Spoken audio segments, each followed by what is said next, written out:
Welcome back. The new book, Killing Reagan, by Fox News host Bill O'Reilly and his co-author Martin Dugard, has raised some questions among Reagan biographers. The book is a series of episodes from Reagan's life, spanning from Hollywood to his final days. But a whole lot of people are saying, wait a minute, the book is not factually correct. For more, let's welcome in Craig Shirley, noted Reagan biographer, the author of The Last Act, The Final Years, an Emerging Legacy of Ronald Reagan. Thanks very much for your time, Craig. Now, I didn't get to see this personally because, you know, I'm on this program. But last night, O'Reilly took on critics of his book, saying they're angry because he wrote about Reagan's struggles, and critics are completely off base with claims that he made up some of the things in that book. Your response?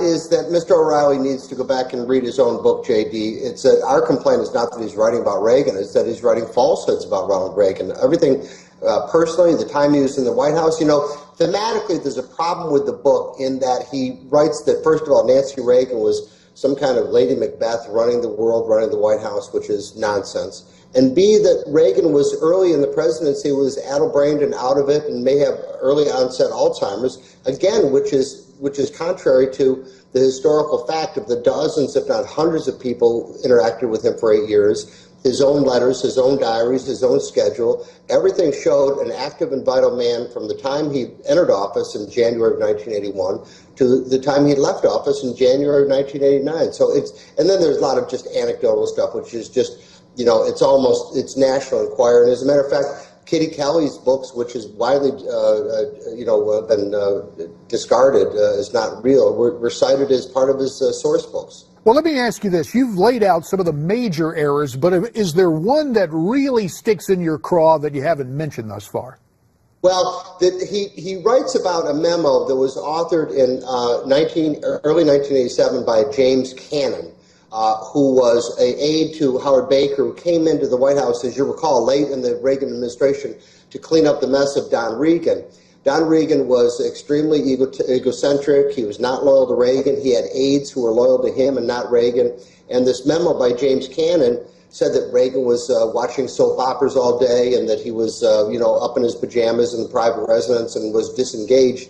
But the entire memo was based on vindictive comments made by Don Reagan's aides that they told Jim Cannon, and then he then put it in a memo without observing Reagan himself.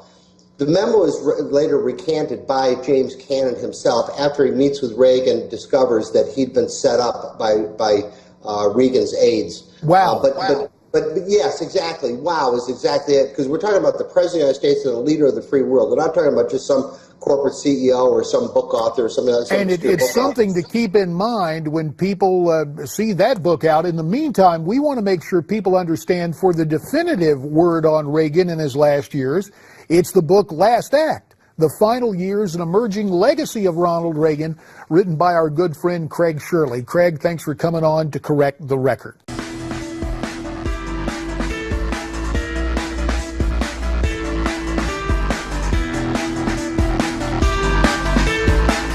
All right, ladies and gentlemen, the one and only, of course, Ronald Reagan, and joining us now, I'm very proud to say, Craig Shirley, New York Times best-selling author, Ronald Reagan scholar and historian, and author of The Last Act, or should I say Last Act, The Final Years and Emerging Legacy of Ronald Reagan. We're also joined by Dr. Chiron Skinner, W. Glenn Campbell Research Fellow with the Hoover Institution and Director and Associate Professor at Carnegie Mellon University. Welcome to both of you. All right, now, Doctor, you and Craig have also had a lot to weigh in on when it comes to the O'Reilly book, Killing Reagan.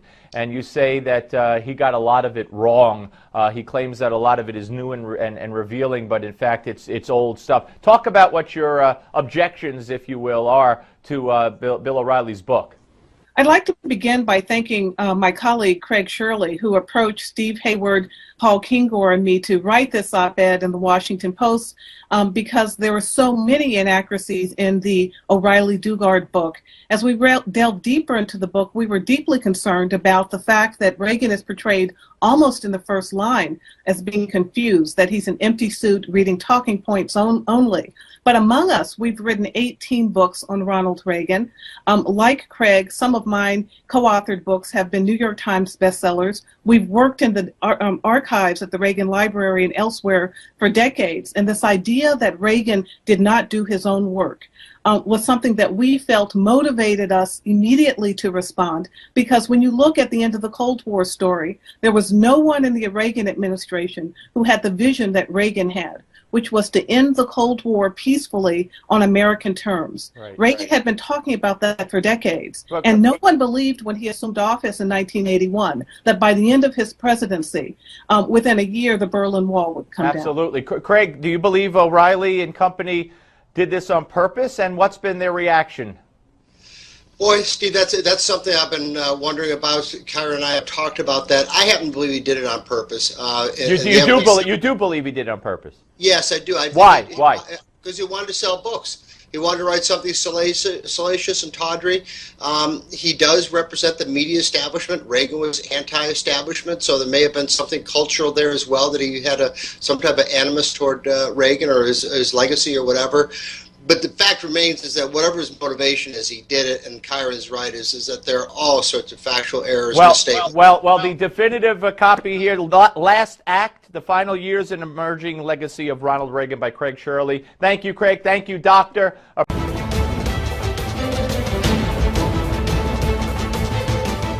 Ronald Reagan and his legacy remain something spoken of with reverence by Republicans, a good number of Democrats, and those who look fondly on his presidential years as a seminal moment in American history. Mess with that legacy at your peril. Something author Bill O'Reilly has discovered, taken to task more than once by noted syndicated columnist George Will, calling O'Reilly's book, Killing Reagan, the violent assault that changed a presidency. Here's a few things he called it. A tissue of unsubstantiated assertions, a distortion filled with regurgitated slanders. So let's get the real deal now. He's a New York Times bestselling author, Reagan biographer. His latest, Last Act, The Final Years and Emerging Legacy of Ronald Reagan. It's a pleasure to welcome Craig Shirley back to the Hardline. All right, Craig, you've had a chance to read every single word in this book. How wrong did O'Reilly get it? Ed, thank you for having me on. I'm only half kidding when I say that he may have gotten more wrong in his book than he got right. I read it thoroughly several times. I put a tab, Post-it notes on each page where I thought where there was factual errors or, questions or whatever else. And there's probably about 100, 150 different yellow or orange tabs, Post-it notes on each page. It is everything from thematically wrong in that it portrays Reagan as being out of touch and doddering and up in the private residence watching soap operas all day, to Nancy running the White House, his palace guard. Nobody could go in to see him without her approval, and that she was basically handling all negotiations, both of which are patently false. And then there are just, errors of morality in terms of the state of their marriage, errors about his radio talk shows, errors about the '76 campaign, errors about his, who his favorite national security advisor was. They just go on and on and on and on. So let's deal it from O'Reilly's side of things here, because he's heard George Will, he's heard you and others. He fires back and says, look, everything here is factual. It's just that the people who loved Ronald Reagan just want to deify him through history. How do you answer that? That is patently ridiculous. Dad, look at this, is that there is Reagan's schedule. There are the Reagan historians. There is Reagan's diaries. There is Reagan's letters. Then there are the thousands of aides who interacted with Reagan, and foreign policy leaders and Senate and House leaders who interacted with Reagan many times, dozens of times, over the course of 8 years. Not one person has come forward to substantiate what O'Reilly has written. So it's O'Reilly standing on one side and everybody else on the other. And I think he's in denial, basically, about how deeply flawed and mean-spirited his book is. Serious historians don't write 5 books of history in 5 years. It takes me 4 or 5 years just to write one book. Other authors have taken longer to write books, especially about a man as consequential and as impactful as Ronald Reagan was. You can take any one portion of his life and devote 500 pages to it, just to his youth, or just to his time at Eureka, or his time as governor, or just even his first term. Is that you cannot write serious history in the short amount of time that Bill O'Reilly proposed to do. And by the way, his other books also, like Killing Lincoln, are also deeply flawed. For instance, he has Abraham Lincoln in the Oval Office, except the Oval Office wasn't built until Teddy Roosevelt was president. Would you then suggest in the 10 seconds or so that I have left that perhaps you want to take the Killing series books by Bill O'Reilly and use these books as cage fodder for the bird? Well, that'd be a good start, but I'll tell you, 100 years from now, people are going to look to a lot of different books about Ronald Reagan. They're not going to look to Bill O'Reilly's book about Ronald Reagan. Let's remind everybody, you want to get some of the truth in here? Get all of it. Get Last Act, The Final Years and Emerging Legacy of Ronald Reagan, a book that is actually written in time and with real research. Craig Shirley, always a pleasure, my friend. Thanks so much for joining us. We appreciate your time. Now, of course, we mentioned you've written a book or two on Ronald Reagan. There's also a new Reagan book out there as well that's causing some controversy. That's the one written by Bill O'Reilly, Killing Reagan. I'm sure you probably saw this, but we want to give our viewers one more look. There was a little dust-up between George Will and Bill O'Reilly last week. Let's take a listen. Why do Reagan loyalists not want this laudatory book Because they published? wanted a Very deification. curious. They wanted a deification. They tried to get the book killed before it was even published. And you play right into their hands. That, by the way, is a lie. That, by the way, is a lie. That isn't a lie, and we can prove it, and you are a hack. Do so. Do so, Bye. Mr. O'Reilly. Wow, Bill O'Reilly, a little touchy there. You've also talked about some inaccuracies that you feel like are inside the book. Why do you think Bill O'Reilly is so touchy about any kind of criticism of this book? Well, I do think he spelled the name Reagan correctly in the book, but I think that's about it factually as far as historically accurate. The book is just, John, is just a tissue of prevarications and misstatements and canards and other polite ways of saying that it's just a pack of lies, really. I mean, Reagan was a doddering old fool. He was watching soap operas in the White House. Nancy was running the White House. Nancy was running the world. Nancy was the gatekeeper. Nobody could see him without getting Nancy's approval. It goes on and on and on and on. All right, Craig Shirley, thanks so much for joining us on two aspects of Reagan's legacy and clearing some of the air for us. Craig Shirley, thanks so much. You bet, John. All right, again, the book, Reagan's Revolution, another one of Craig's book, also talk about Reagan's last act, the final years and emerging legacy of Ronald Reagan.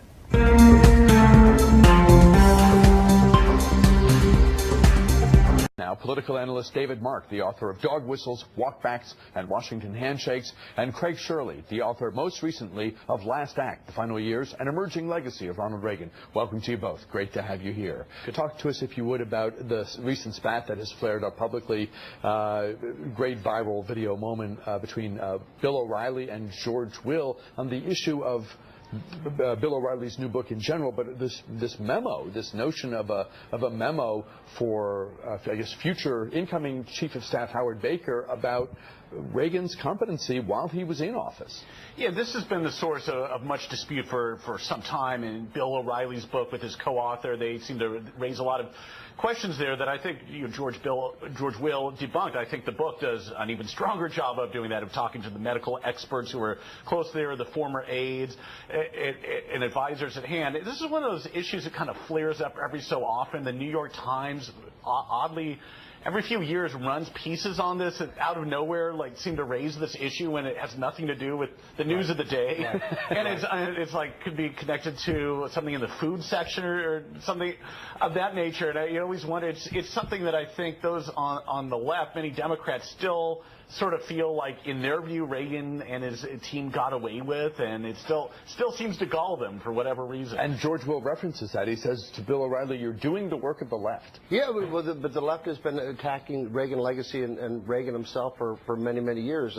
And George is right. This is a part of the way of American conservatism is by undoing Ronald Reagan. The memo in question, O'Reilly never saw. There's a controversy that you've been in the middle of involving George Will and Bill O'Reilly, and you wrote your own piece for the Washington Post. Let's run the minute between those two men, and then you can fill in the blanks from your perspective. We wrote a book without feeling any obligation to talk to Ed Meese, George Shultz, Jim Baker, any of the other people who could have refuted the thesis. And why did I not talk to them? Because they would have refuted the flimsy thesis. Because they have skin in the game. We don't talk to people when we're writing our books. You mean they have knowledge of the game? They have skin game, emotion in the game, spin in the game. We don't talk to anybody who was derogatory to the Reagans or anybody who was laudatory. We do our own investigation. And Killing Reagan is a laudatory book toward Ronald Reagan, and you didn't even mention that. It is not a laudatory book. It is a laudatory book, or you can't read. It is doing the work of the left, which knows that in order to discredit conservatism, it must destroy Reagan's reputation as a president, and your book does the work of the American left with its extreme recklessness. So people watching this, I'm sure, were confused. They say Bill O'Reilly supposedly is a conservative, and George Will's a conservative, and this book called Killing Reagan is the fifth book that Bill O'Reilly's done. Right. That seems awfully personal, and what was going on there? Well, I think it did get personal because, you know, of the vitriol that O'Reilly aimed at George. But George is 100% right. It's not a laudatory book. It's filled with half-truths and dubious facts and unsourced, unsubstantiated rumors, and it's not a laudatory book at all. In fact, it's just the opposite. You got it in your hands. And I just want you to see here is that each of these tabs, corresponding page, has some error of fact or something suspicious that is not correct in this book. You know, saying that Al Haig was Ronald Reagan's favorite foreign policy advisor. Reagan never got along with Al Haig, which is why he was let go, you know, early in the first term. If he had a favorite foreign policy advisor, it was either Dick Allen or George Shultz, but it certainly wasn't Al Haig. You know, he wrote the day Haig left the administration, Reagan wrote in his diaries that night, he says, the only difference of opinion that I had with Al Haig was who was president. So how do you explain Bill O'Reilly then in this book? I don't. I don't know why. Maybe he didn't write it. Maybe he just wanted to sensationalize it. Maybe he wanted to, you know, we have, I think, been successful. You know, the Reagan narrative was he was a lightweight grade B actor with premature orange hair, which is what Ronald Reagan or Gerald Ford said about him in 1976. He's turning prematurely orange. And even with all the successes of his administration, historians have consistently rated Reagan low, I believe, out of ideological bias. So a group of us, you know, I like to write about Reagan because I grew up in the 80s. I developed in the 80s. It was the halcyon time for us. But I also write about the facts. I don't make things up. And I don't believe that Ed Meese or Lou Cannon or anybody else makes things up. And I think, too, is that we've succeeded in repositioning people's thinking about Ronald Reagan so that it was the picture that emerges of a very serious, deep-thinking, considerate, solicitous man. And maybe he just wanted to push back against that narrative and paint a picture of somebody who was, you know, shallow and caddish and